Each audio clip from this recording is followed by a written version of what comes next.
Frank, Cheers. welcome to Founders Live. Thank you, man. It's a pleasure. Dude, it's so nice to be here, man. I see what's going on in our cities. I know that you've popped up recently over here in Austin. Thanks, man. And it's nice to be here and chat with you, dude. Thank you, bro. I appreciate it. So we're gonna get a little bit about your story, but first and foremost, how did Founders Live come into your world? How did you discover Founders Live? Well, I started just poking around to like different communities because I knew like what I was trying to do. I was just trying to put the message out there. And then I ran into Lisa. Somebody had introduced me to her.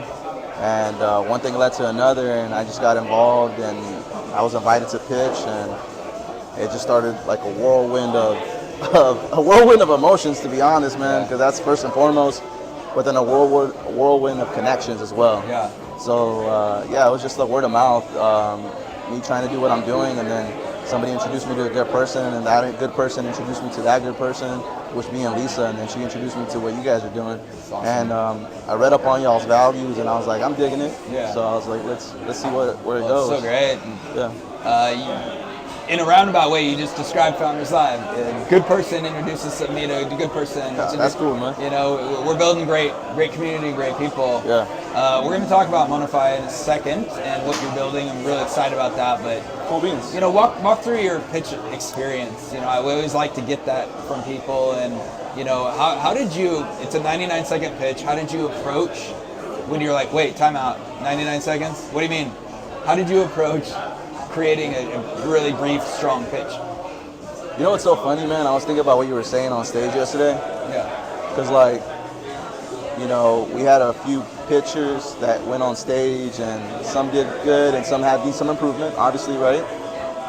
But when I first started, I just had, an idea, right? And I wake up every morning thinking of it, right? So when somebody gave me a challenge to condense it into 99 seconds, dude, it's like climbing a mountain. So, luckily I had somebody like I said, Lisa, man, that really was like, look, you got this, gave me that encouragement. And then I was like, wait, I can get my idea out in less than, 99 seconds. And that 99 seconds turns into 30 seconds, and now I can, I feel confident that I can even say it in 15 seconds of what I'm trying to do. And that's how it happened, man. It was just big picture, and then it's we as humans really communicate, very simply. So it's you have a crazy idea, super innovative, has all these technology jargons, and you don't need all that to convey that to people, to get it. And that, for me, is when, I started talking to you guys, I started talking to Lisa. That's when I kind of clicked that I don't need to have all the technical jargon for my expertise to be behind a message, because that's the core thing of it, right? It's just an idea, that's a passion, you're trying to make some change happen, and all that other stuff that gets convoluted with it doesn't need to be a part of it. It's just the core messaging. So I think that's how I started thinking about it, and it got me down to the 99-second pitch. And so when you're standing on stage, you mentioned, and look, I've seen it a lot. I've seen thousands, I don't know what, but a lot of pitches. Yeah. And some come across confident and, kind of land the ship, and some of them don't necessarily. And when you literally take us to the moment on stage, how did you feel? And you won, so, and, how did you feel delivering that message? Woo! Scared. Fearful, because, you're in front of an audience that's bigger than you've seen before. I think that's intimidating.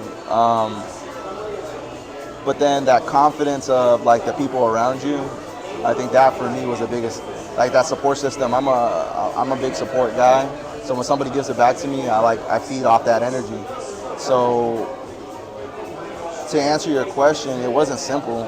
It was just something that I overthought for a while. I think that's what a lot of people do, and that's where they messed up. They overthink it. And I actually had my co-founder, shout out to Edward, by the way, that was like, dude, you've been doing this for the longest time. You know what you're talking about. Why are you psyching yourself off? You're one of the most, confident people I know. Why are you coming into a room full of strangers, giving a dang about what they think? And I'm like, because I'm trying to win the competition. And he's like, good point, but let's go back to the portion of, like, you don't know these people nothing, and you're trying to do something freaking awesome, dude. So just go with that. Well, you know, jumping in here, it's kind of meta, right? In the not Facebook, actually, the term, which is, if you want to win, you actually can't worry about what the people think, because that disrupts your performance. Kind of like a professional athlete. What, you're going to freak out on the basketball court or the football field because you think about what the fans are going to think about you? Yeah, no, right. You perform. You're sure right. And then they're like, that's an all-star. Yeah. So that's part of, you know, it's way easier said than done. But basically, like, by disregarding and being confident, disregarding, well, oh my gosh, they think I'm an idiot. No. Be confident, and you're gonna, you know, have that great experience. And I think you did that. So thank you, man. No, definitely, man. I think for me was the biggest, like, growing up, I had a speech impediment. I had a tight tongue. My son's had it. Whoa. So, like, one of the options for my mom was to cut it out. My mom from Mexico, man, she was a tight budget, raising all of us. She didn't have there was insurance at the time. It was a lot less, like, you had to have some money to have surgeries like that. So I had to grow up with my tongue tied. So for me, speaking was always a challenge. So even going on the stage and saying things, like, sometimes I get, you know, tongue tied to this day, and I'll say words.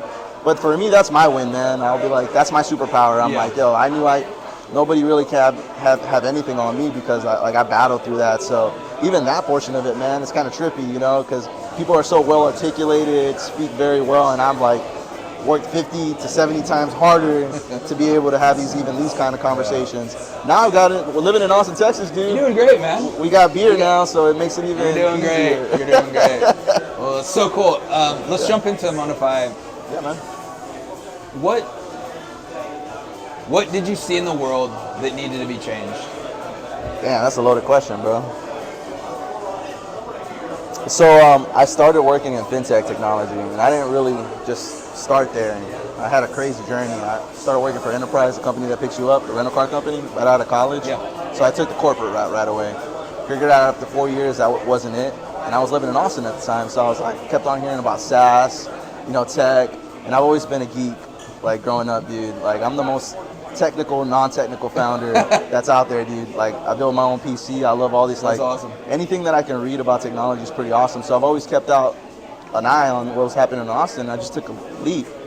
I got into marketing SaaS, and then I made really good impressions with the CEO at the time for that company, and it just went through an acquisition. And I was like, well, I make a different move, because you know how acquisitions happen, man. It's a lot of changes, growing things, and stuff like that. So I was like, I had a family at the time. I had my second kid on the way. I was like, I got to make a change to, like, make sure that they're secure.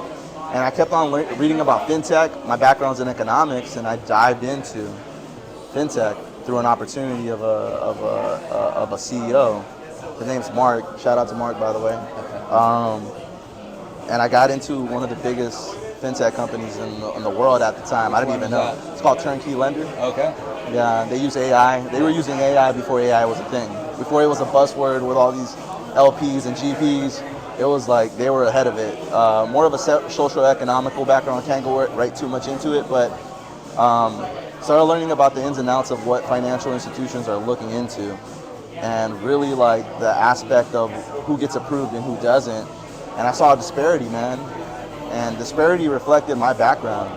And I was like, well, I could just be, you know, a pusher of a product, maybe sell it to people that just shelf it and don't really use it. You know, because I found that was a thing. Yeah. Companies buying up technology so it doesn't become competition. And financial institutions do that too, man. Wow. But it's out of fear, man. You got to think about it, right? If something's outproving a model, you're most likely going to try to do everything you can. But you think about it, like fintechs, they're very, very resourceful. And they started thinking about white label options. They started selling to other fintechs, and it just started growing and growing. And I was like, saw that growth, and I was like, you know what? The problem's still not being solved of financial exclusion. And I was like, dude, and I started thinking about generational wealth. And I was like, what are the fundamentals of generational wealth? I was like, all right, money, funding, right? Credit, right?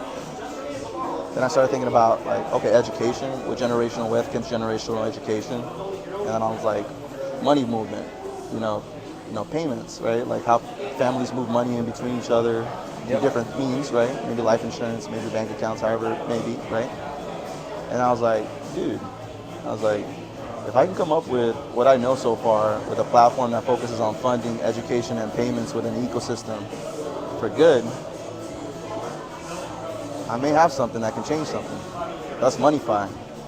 And all it just came from a thought of, like, I just kept on picturing my kids when they go to school and they get out there, like, how is Ezekiel and Max gonna like come out? Is it gonna be a little bit easier, or did Dad do something to change it?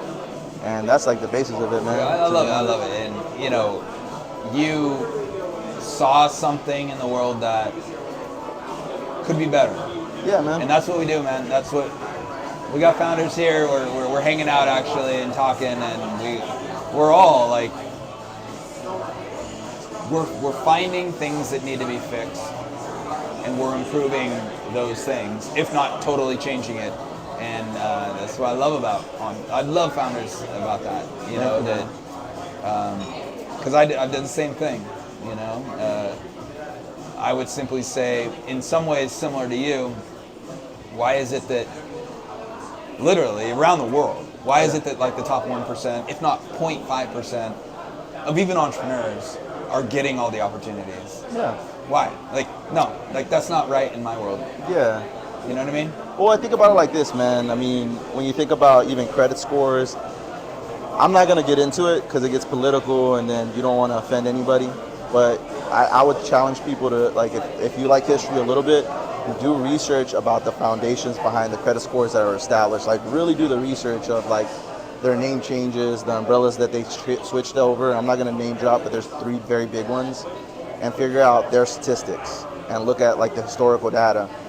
And I mean, I'm one of those believers that, like, I don't like politics when it comes to business. I'm a data guy. I'm an economic major, so I look at things micro and macro.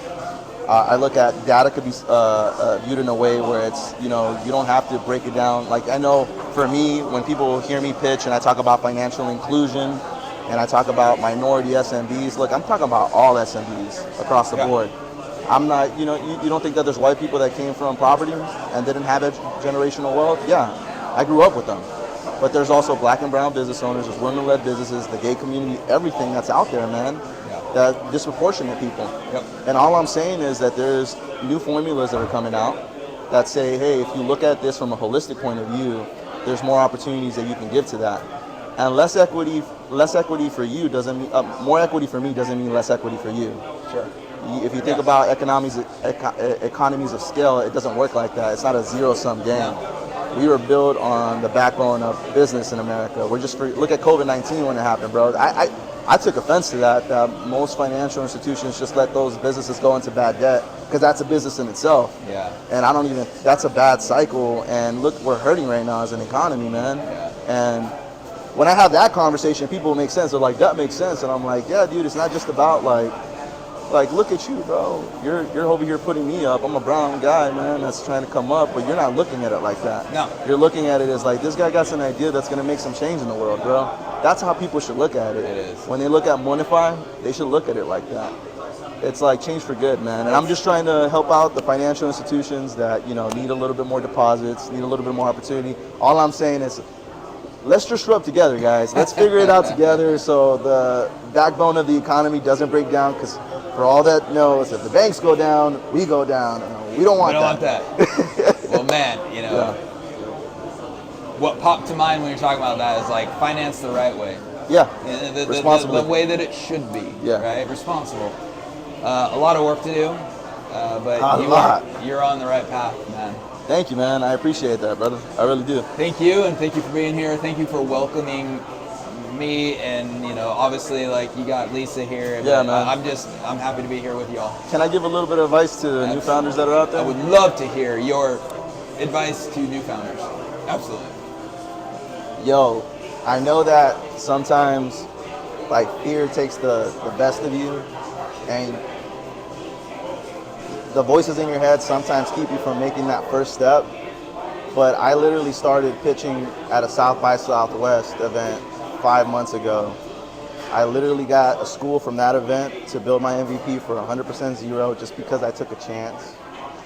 I just walked into a wrong room, and I had a local company give me 250, up to 250K as a grant to build the payment portion of my app. But what I'm saying is, like, we can all be fearful. We're all humans, right? But like, just take that first chance and be able to speak up about what you believe in, and you'd be surprised. Now I got a team, I got a community, people that are like showing up that really believe in what I'm trying to do. And it's not because they have an alternative motive. It's because they want to make change. And you got to be. People call it optimistic. I call it realism, man, because it's realistic to me that other people are showing up. So, like, put that fear to the side. You're not gonna be perfect. Just take the leap, start talking to people, and make that change now. Because you're gonna regret it if you don't do it. If you got a feeling, you got an idea, just speak up and show up. Show up to these events, show up to Founders Live, talk to Lisa, and get your opportunity. If anything, hit me up. My name's Frank Estrada. I'll do my best to put you into wherever you need. That is perfect. I need a refill.